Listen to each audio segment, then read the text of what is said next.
This is a statement by the National Super Alliance, NASA, at the unveiling of the coalition agreement on February the 22nd, 2017.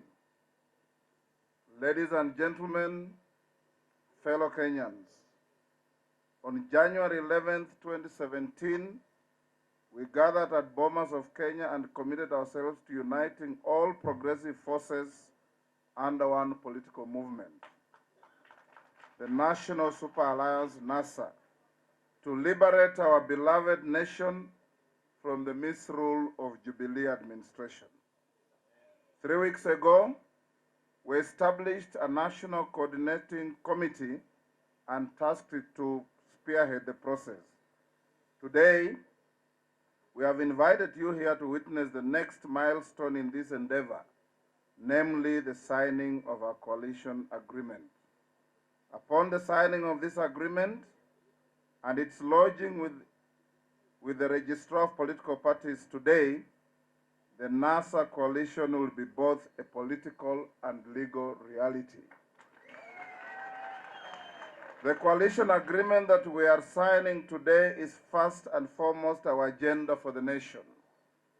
This is not a formula for sharing power and dishing out positions. This is a formula for solving the many problems our country is facing. This is our formula for putting honesty at the center of the management of public affairs. This is our roadmap for the returning hope and happiness to our land. It is our plan for a firm, fair, committed, and caring leadership. The document we unveil today outlines how different we are from Jubilee. Our promise to the people of Kenya is as follows. We will promote national unity. We will uphold, guard, and respect the dignity of all individuals and communities. We will return the country to the path of constitutional and democratic development. We will end the culture of impunity. We will restore sanity in the management of our economy and public affairs. To achieve this, we have agreed on 7 pillar policy platforms as follows. 1, national reconciliation and healing. 50 years after independence, our nationhood remains fragile. As a nation, we have never been more divided than we are today. We need to come out of denial and accept that tribalism is tearing our nation apart. We as the NASA coalition believe that this is one of the most critical threats to our nation. We need to confront this scourge honestly and boldly. We will institute a national dialogue so that we can talk to each other and agree on how to deal with the issues that divide us. Number 2, resolving historical injustices. Atrocities and injustices against communities have stalked this land since the British arrived on these shores a century ago. Historical injustices are one of the issues that stand in the way of national unity. The Jubilee administration's refusal to implement the TJRC report reflects the difficulties that we continue to have as a society in acknowledging, confronting, and resolving historical injustices. We as the NASA coalition believe that the truth will set us free. We commit to put in place a mechanism that addresses all the grievances that Kenyans feel have been inflicted on them. It is not for the state to set the boundaries and limits of people's grievances, as we have done in the past, including the TJRC report. Number 3, realizing equality of women, youth, persons with disabilities, and the disadvantaged communities and groups as mandated by the Constitution in Article 27. From the NYS scandal, the plundered youth and women funds, affirmative action for the elitist women in the country, there is no arena that the Jubilee administration has been as cynical and abusive as in the Women and Youth Agenda. The NASA coalition is bound by this constitutional mandate because it is the will of the people of Kenya. As part of this commitment, we have adopted in our coalition agreement the requirement that all our coalition structures and organs fulfill this constitutional requirement. Number 4, strengthening devolution. The NASA coalition is unequivocal that devolution is the foundation of our constitutional democracy. We are committed to strengthening it to the fullest extent possible. The NASA coalition will immediately surrender to the county governments all the functions and the corresponding resources that the Jubilee coalition has either withheld or usurped. The NASA coalition will also work to share out other functions where it makes sense to do so, notably development of school infrastructure and some aspects of security. 5, transforming government. Government is a servant of the people. We inherited from colonialists a government that was a master of the people. In our constitutional dispensation, we have endeavored as a sovereign people to establish a government that is a servant of the people. But the legacy of the domineering government persists in Kenya today. Senior government officials continue to view citizens as servants. The NASA coalition government will institute a transformation initiative that will cure this colonial hangover so that every public officer, from the president down, is at all times alive to the fact that they are employed by the people to serve, not to rule over them. Number 6, realizing social and economic rights as enshrined in Article 43 of the Constitution. In Article 43 of our Constitution, Kenyans have willed that every citizen has a minimum standard of living that includes adequate food, health care, decent shelter, education, and social security. 6 years later, this important pillar of the Constitution remains ink on paper. As thousands of Kenyans continue to live in deplorable conditions, as with the obligations under Article 27 above, this mandate is not optional.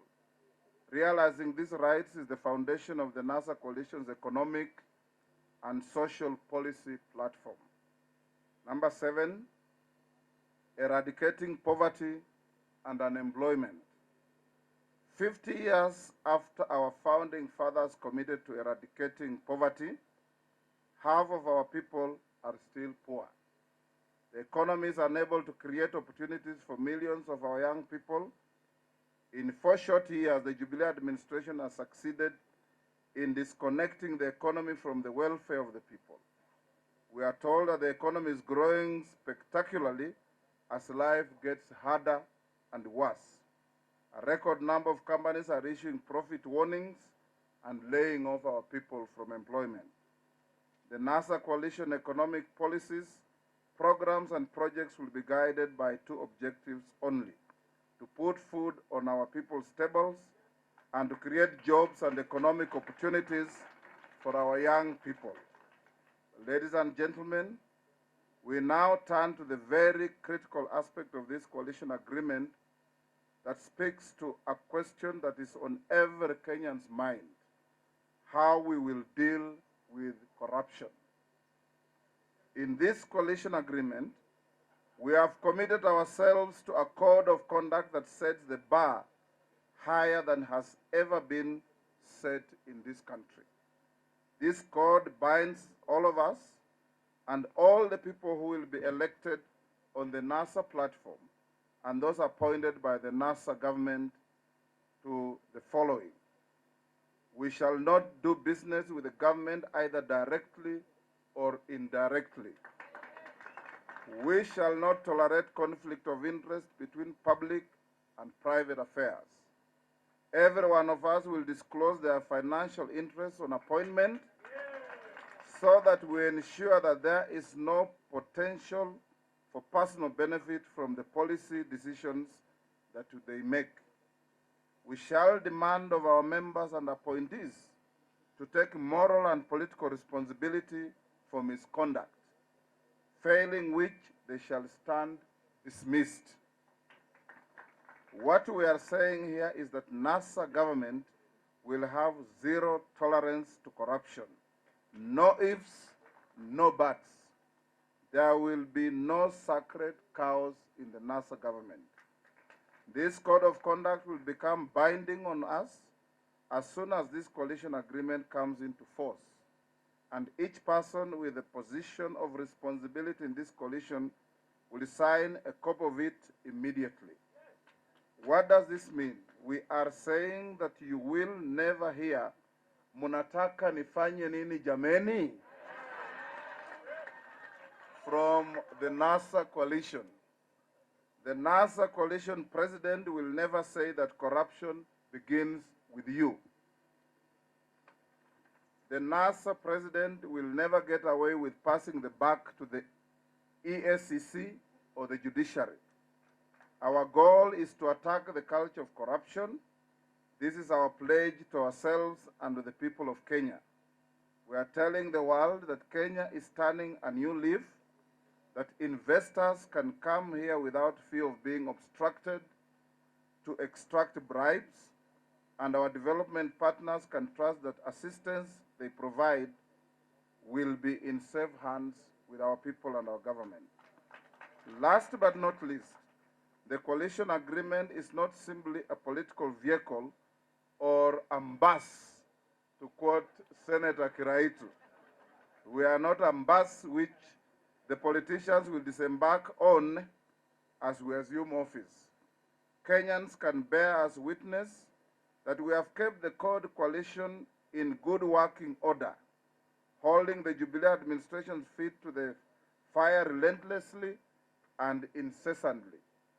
This is the spirit that we are taking with us to NASA. We have created a coalition structure at national and county levels, and that will remain outside government and mandate them to ensure that NASA coalition government stays the course. Like in Tanzania, CCM keeps a permanent check on the government, and CCM officials can instigate and cause the dismissal of a member of government at whatever level. NASA is going to occupy that position in our coalition. To this end, this coalition agreement obliges us to convene a General Assembly once a year, where we will give account to Kenyans what we have done, and Kenyans will tell us where we are going right and where we can do better. This is how we shall govern as servants of the people, not as masters of the people. God bless Kenya.